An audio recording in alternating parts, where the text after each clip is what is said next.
Alors The Hate You Give, c'est un film que j'ai vu il y a quelques semaines et tout de suite en le voyant j'ai pensé à toi. Je me suis dit tiens, je sais que c'est un film qui va faire en sorte que Clémence elle va se mettre vent debout. C'est l'histoire en fait d'une jeune femme qui s'appelle Star et elle est partagée vraiment entre deux mondes. C'est une jeune femme noire, faut le préciser. Elle va dans un lycée blanc, de privilégiés, de gosses de riches, etc. Et le soir elle rentre chez elle dans un quartier résidentiel où vivent quasiment que des noirs. Elle évolue d'un monde à l'autre comme ça avec assez d'aisance jusqu'au jour où elle prend la voiture avec son meilleur ami et son meilleur ami se fait descendre par un flic. Et de là elle va se dire qu'il faut qu'elle fasse justice, bien sûr, pour son meilleur ami et commence une lutte qu'elle va mener avec brio. Et je me suis dit, c'est un sujet dont il faut que je parle avec Clémence parce que je me rappelle qu'une fois t'es passée à Touche pas à mon poste, je crois. C'est Balance ton poste. Ah oui, Balance ton poste, c'est ça. Et t'avais été invitée pour parler féminisme et je t'avais trouvée brillante. Et moi j'étais derrière mon écran de télévision et je me suis dit, mais je n'oserais jamais faire ce que Clémence a fait, c'est-à-dire aller sur un plateau télé pour défendre une opinion avec autant de force et de conviction, sans trembler, sans rien. Ça m'a bluffé. Alors merci d'avoir dit ça. C'est une longue route d'arriver à un moment où t'es regardé, t'es écouté, t'as une fenêtre pour dire un truc et c'est maintenant ou jamais.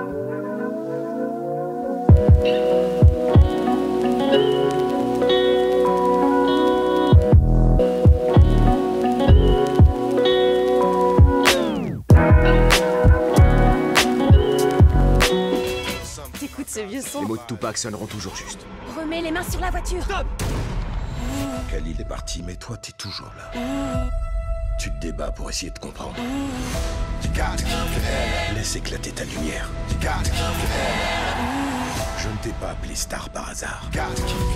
Je sais pas si tu te souviens, mais il y a quelques temps, il y a une lectrice qui m'a fait un commentaire sur le forum de Mademoiselle où elle disait écoute, je t'ai entendu dans un des podcasts et je trouve que tu prends une place démesurée à tel point que ça bouffe l'intervention des autres. Et ça m'avait vachement touchée en plein cœur parce que en fait, je vois pas pourquoi c'est grave de prendre de la place. J'ai pas l'impression de bouffer les autres, j'ai juste l'impression de prendre la place que je dois prendre au moment où je dois essayer d'exprimer une opinion. Est-ce qu'à un moment dans ton enfance, adolescence, il y a un moment où tu as pris conscience que c'était pas normal dans le sens où tout le monde n'était pas aussi libre de prendre la parole et de s'exprimer comme tu pouvais le faire? Alors, ok. En fait, je ne saurais pas te dire en réalité. J'ai été très timide pendant très longtemps. Et comment t'en es sortie? Je suis en train de réfléchir, mais tu vois, je m'étais pas posé la question. En fait, je pense que c'est le théâtre déjà qui m'a vachement aidée. J'en ai fait pendant des années. Un jour, on m'a dit Kalindi, tu es timide, monte sur scène, ça va être une super thérapie. J'ai pris des cours de théâtre, j'étais nulle à chier.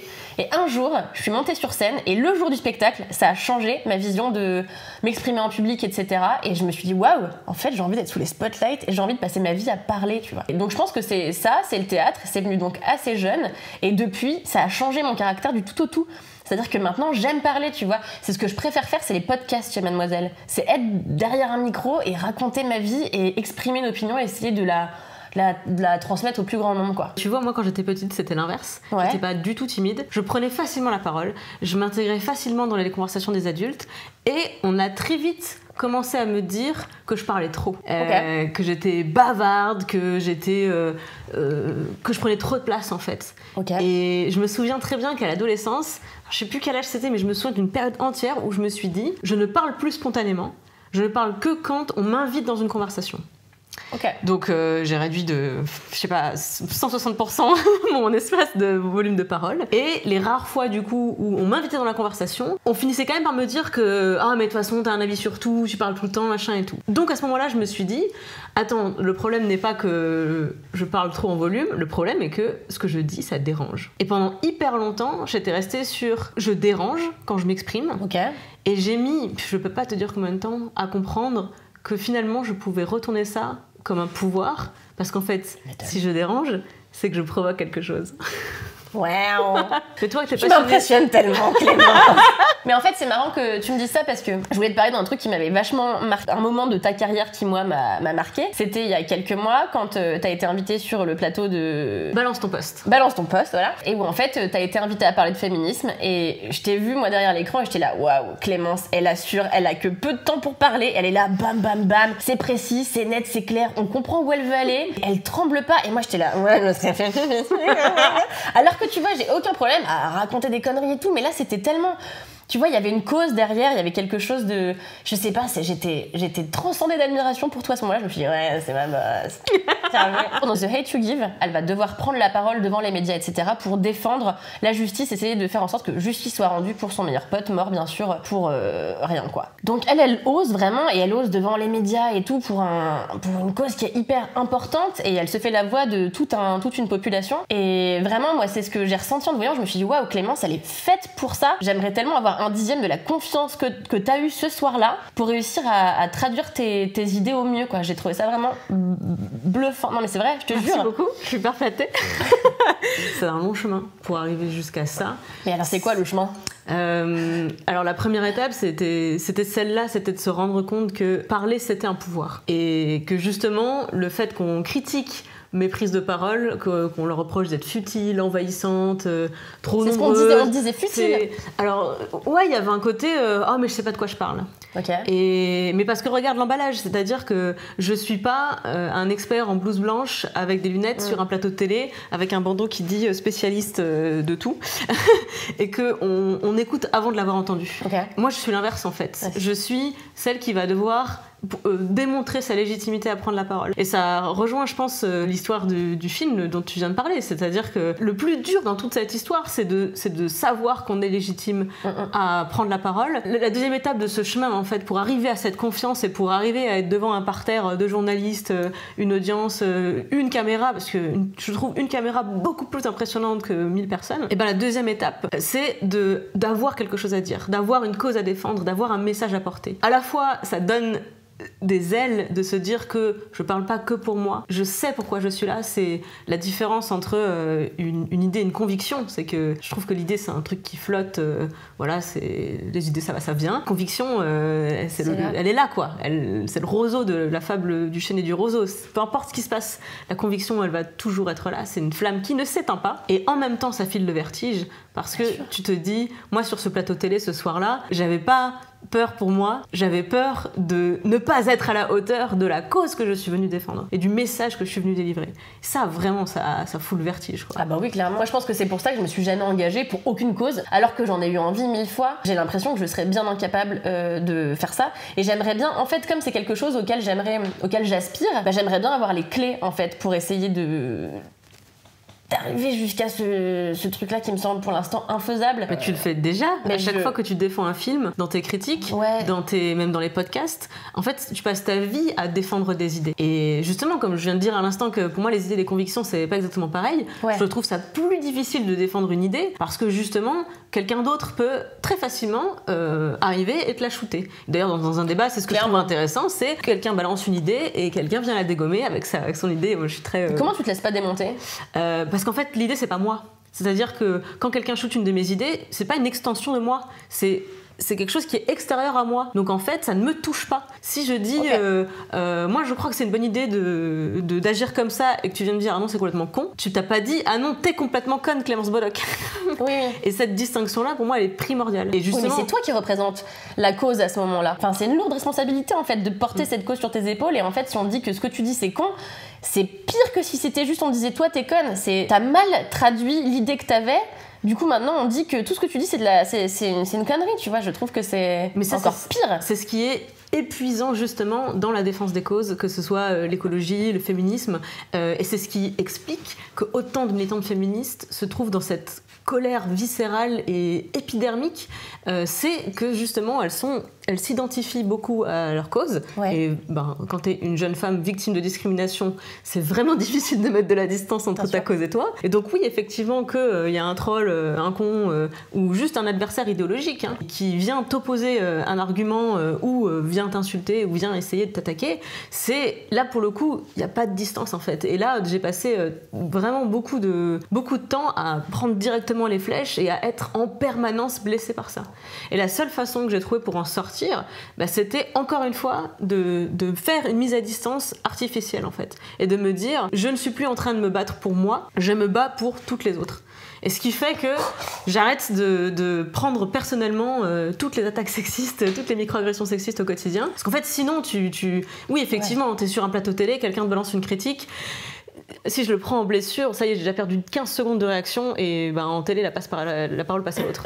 Mais tu vois, j'ai l'impression quand même que moi, j'ai réussi à faire un petit peu de chemin, et surtout depuis que je suis chez Mademoiselle, parce que, par exemple, là, récemment, il m'est arrivé un truc qui m'a vraiment mis les poils, et c'était, là, il y a quelques semaines, pendant le dîner de Noël, j'ai un membre de ma famille dont donc je vais pas dire quelle place il occupe dans l'organigramme de la famille, quoi. Mais bon, c'est une pièce rapportée, quoi, c'est pas quelqu'un avec qui j'ai un lien de parenté, un lien de sang. Et en fait, il m'a fait des réflexions extrêmement sexistes toute la soirée, jusqu'à après avoir quand même picolé pas mal. Et il a fini par me dire, dis donc, Cal, je peux pas me retourner sans tomber sur tes seins. C'est quand même un peu chiant parce que du coup, comme au musée, t'as pas le droit de toucher et moi j'aimerais bien y mettre ma main, quoi, à côté de ces gamins. Voilà, donc classe. Et pour la première fois, j'ai essayé de pas m'énerver et de lui expliquer calmement et de manière rationnelle pourquoi ce qu'il disait était une aberration. Et j'étais hyper contente de réussir à exprimer clairement mon opinion, parce que maintenant j'ai les armes pour le faire, ce que j'avais pas il y a 1 an et demi, tu vois, je savais que c'était des conneries, mais j'aurais répondu à ça par juste de la colère pure. Aujourd'hui, j'arrive à mettre des mots et à mettre du calme sur tout ça pour que, en fait, on me comprenne mieux. Et j'ai eu l'impression que ça faisait son chemin, même s'il a riposté par des arguments un petit peu, fallacieux. Et j'étais hyper contente parce que j'avais fait des petits trucs en plus pour faire passer mon message en soum soum. J'avais offert un bonnet avec écrit féministe à sa fille de 13 ans et t'as cherché des problèmes. J'avais trouvé ça hilarant et du coup elle l'a porté toute la soirée. Je me dis, tu as vu ta fille? J'étais ravie. Mais du coup, je suis hyper contente parce que Mademoiselle, ça m'a aussi appris ça. J'ai l'impression d'exprimer mes idées de manière plus intelligente et d'oser prendre la parole avec des mots que je trouve plus compliqués que ceux que j'utilisais avant, mais j'ai l'impression que ça marche mieux, tu vois. Tu vois, ce que t'as fait à Noël, ouais. Je trouve ça beaucoup plus difficile et beaucoup plus courageux que ce que moi je fais sur une tribune ou sur un plateau de télé. Parce que c'est beaucoup plus dur de venir garder ce calme, de mettre cette distance, de tenir ce discours à quelqu'un de proche, que justement à un parterre d'inconnus, tellement inconnus d'ailleurs que tu les vois pas, parce que sur un plateau, il y a que les caméras et tu vois pas les gens. Moi à Noël, j'ai les mêmes membres de famille, enfin le même car nous ne sommes pas la famille, mais néanmoins, ils existent dans mon coin de la France également. Moi j'ai fermé ma gueule en fait à Noël. Vraiment, pendant toutes les vacances, pendant tous les repas de famille, je n'ai pas mené de débat, je n'ai pas répondu. J'ai laissé dire tout ce qui se disait et j'étais dans une position de spectatrice en me disant c'est pas ma guerre. J'ai trop de combats à mener et j'en ai qui sont plus importants que de convaincre tel ou tel proche passablement aviné en plus, on va oui, pas se c'est mentir. Ça. Je préfère justement, par mon travail, par mon engagement, armer des meufs comme toi pour que ensuite vous alliez faire mener cette guerre.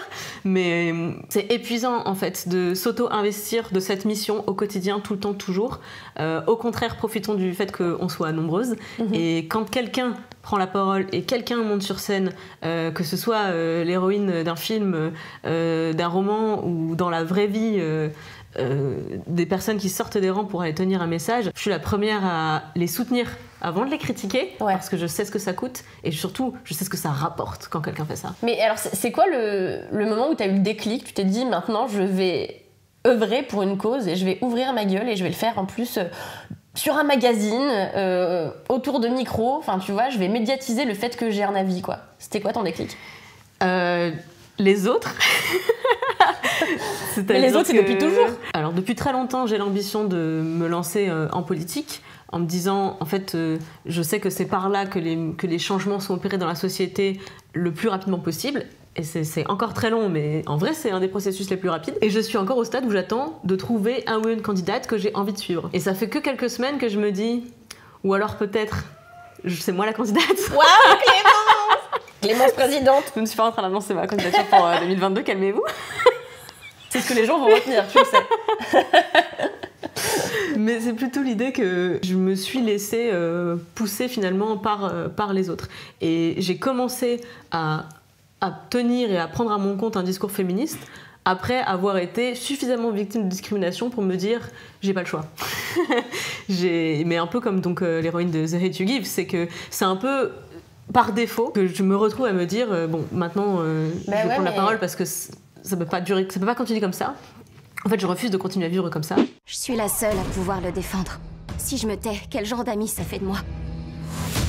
Et j'ai l'impression de pas avoir le choix. Moi, c'est exactement l'inverse qui s'est produit, c'est que moi, j'ai un peu eu la même situation, vécu un peu la même situation que Star, l'héroïne du film, parce que moi, je suis née à Paris, mais j'ai grandi à Levallois-Perret, une ville donc extrêmement bourgeoise. J'allais en cours dans une petite école qui s'appelait Ferdinand Buisson, et en fait, j'étais une des seules enfants à pas être blanche. Et du coup, j'ai senti le regard des autres sur moi tout de suite, et un regard qui changeait de celui qu'on posait sur mes camarades, et ça m'a poursuivi jusqu'à la fin du lycée. Et puis après, je me suis juste dit, tu sais quoi, maintenant tu vas aller vivre chez ton mec dans un quartier bien plus populaire, où il y a beaucoup plus de mixité sociale, où tu vas être plus fondu dans la masse, entre guillemets, et du coup comme ça on va m'oublier. J'ai fait exactement l'inverse, c'est que tu vois, j'ai essayé de m'enterrer, quoi. Ce qui est hyper dommage. Et en voyant ce film, je me suis dit, mais c'est ça en fait, ça me donne moi aussi en fait envie de vivre le point levé, mais c'est juste que je sais pas par quel bout prendre le machin et comment on fait, enfin... J'ai tellement de chemin à parcourir pour ne serait-ce que me dire comment on choisit une organe dans laquelle, à intégrer pour défendre une cause, ça me semble être un... En vrai, écoute tes tripes, parce que c'est la caisse de résonance de la voix, vraiment pour parler très littéralement, la caisse de résonance de la voix, c'est par le ventre. Avant une prise de parole en public, sur une scène, je fais toujours des exercices de respiration, plus que de l'articulation, parce qu'en vrai, mon articulation est pas si mal et elle est pas exceptionnelle non plus. Mais ce qui est primordial, c'est la respiration, le ventre. Et ça marche aussi pour, en figuratif, de ce que tu as envie de dire ou besoin de dire. Ça vient aussi du ventre, ça vient aussi des tripes. Donc écoute-toi, écoute tes tripes pour se trouver les messages qui te tiennent vraiment à cœur, les causes qui te tiennent vraiment à cœur. C'est ça qui donne le là, en fait, de ta prise de parole. Bon, après ça, j'ai plus qu'à... Il faut que je le fasse, sinon après je vais... Je vais te décevoir. T'as déjà commencé. Tu crois? Ah ouais. Bah, tu parlais au début de la fois où une lectrice t'a laissé un commentaire qui faisait l'amalgame entre être extraverti et avoir confiance en soi. Et je trouve que ta réponse est un des plus beaux articles qu'on ait publié sur Mademoiselle. Merci beaucoup. Allez le lire. Oui, j'ai cassé le 4e mur. Non, oui, si on peut revenir là-dessus quelques secondes, c'est vrai que pour moi c'était extrêmement important de faire le distinguo entre juste être quelqu'un d'à l'aise en société, qui a le dialogue facile avec les autres, et être juste hyper bien dans ses pompes. Moi, tous les jours, j'ai peur de 1 milliard de trucs et je me sens pas forcément bien dans mes baskets. Et pourtant, je suis quelqu'un d'hyper sociable, tout le monde pense que c'est hyper simple pour moi d'aller voir quelqu'un et de lui parler, ou de parler derrière un micro, ou j'en sais rien, tu vois. Et je pense que le distinguo est hyper important à faire pour éviter le genre d'amalgame auquel j'ai eu droit dans ce fameux commentaire dont je parlais au début, quoi. Donc, stop. C'est ce que je préfère dans les héroïnes modernes, toute cette vulnérabilité, cette fragilité. Parce qu'en fait, la planète sera pas sauvée par Batman, Spider-Man, Superman et tout. Ils sont... Ouais, désolé, spoiler alert. Si on attend que le salut vienne d'eux, on va attendre longtemps. En revanche, le changement, les révolutions, les grands combats, ils vont être menés par des vraies personnes qui sont percluses de faiblesse, et je trouve que ça les rend encore plus fortes et encore plus admirables. Conclusion, j'ai hâte de voir ce film. Écoute, je suis contente que ça t'ait donné envie, et moi j'irais bien le revoir. Ça sort le 23 janvier, donc is it a date? Rendez-vous en salle. Is it not? Oui.